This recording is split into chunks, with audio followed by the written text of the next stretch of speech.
नमस्कार, आप देख रहे हैं वीके न्यूज। मैं हूं सुनील राउत। सुशांत सिंह केस में अब दूध का दूध और पानी का पानी हो जाएगा। यह भी पता चल जाएगा कि मुंबई पुलिस इस मामले में हीला हवाली क्यों कर रही थी, किसके इशारे पर कर रही थी और किसको बचाना चाह रही थी।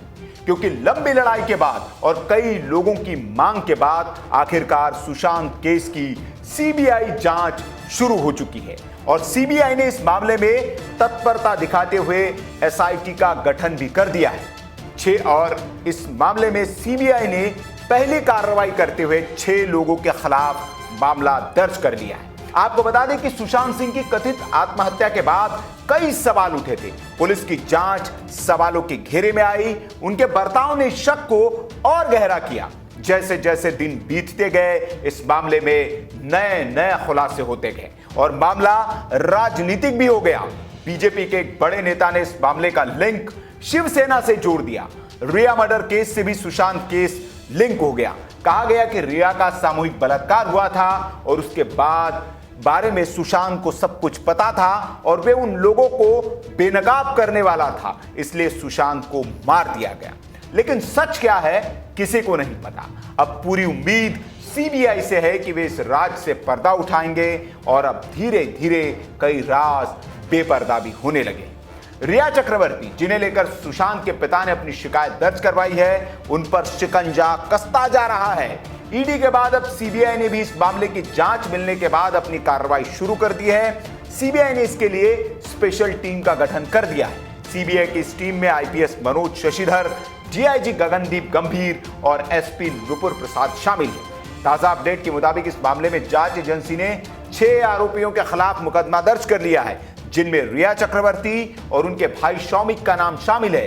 इन दोनों के अलावा रिया के पिता इंद्रजीत चक्रवर्ती, मां संध्या चक्रवर्ती, सैमुअल मिरांडा और श्रुति मोदी का नाम भी इस एफआईआर में शामिल है। सीबीआई इस मामले का राजफाश करने के लिए बिहार पुलिस की मदद ले रही है और उसके संपर्क में लगातार बनी हुई है। इधर ये मामला सीबीआई के पास पहुंचते ही नए नए खुलासे होने लग गए।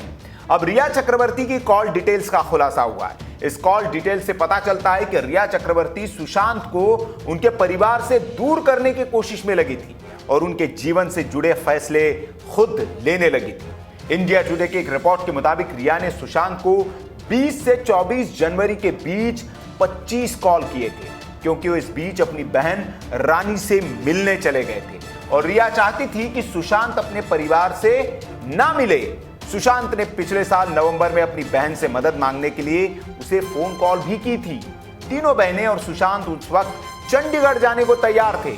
चारों की टिकट भी बुक हो गई थी, लेकिन उस समय रिया ने सुशांत पर दबाव बनाकर उन्हें उनकी बहनों के साथ जाने से रोक दिया था।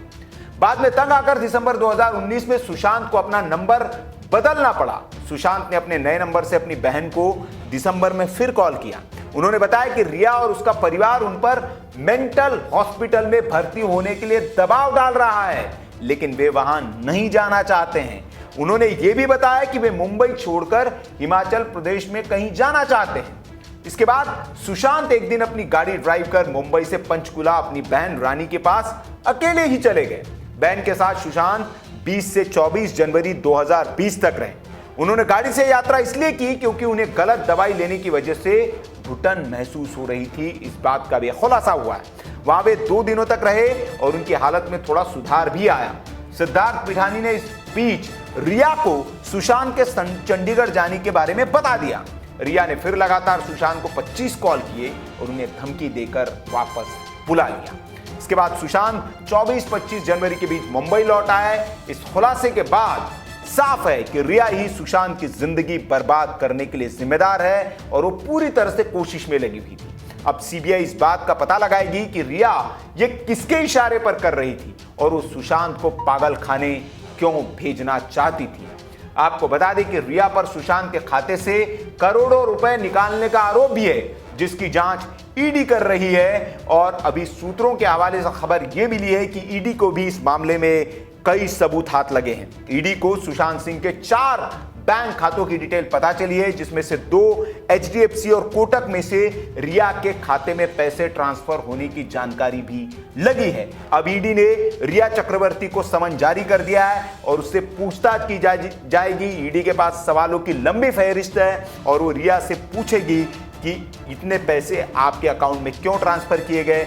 ईडी को यह भी पता चला है कि हाल ही में रिया की फैमिली ने 2 प्रॉपर्टीज मुंबई के हाई प्रोफाइल इलाके में, जो जिसे महंगे इलाके, पॉश इलाके कहा जाता है, उन इलाके में 2 प्रॉपर्टी रिया के परिवार वालों ने हाल ही में खरीदी है।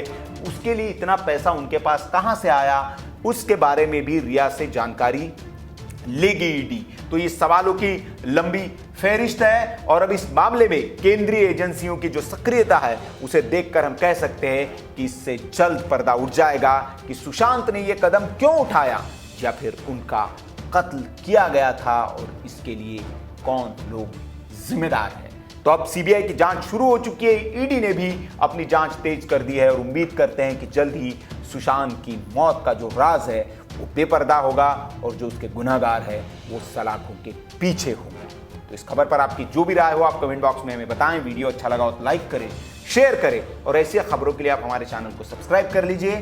फेसबुक पर अगर वीडियो देख रहे हैं तो पेज को लाइक जरूर करें ताकि वीडियोस की नोटिफिकेशन आपको मिलती रहे। वीडियो देखने के लिए आपका बहुत बहुत आभार। जय हिंद, वंदे मातरम।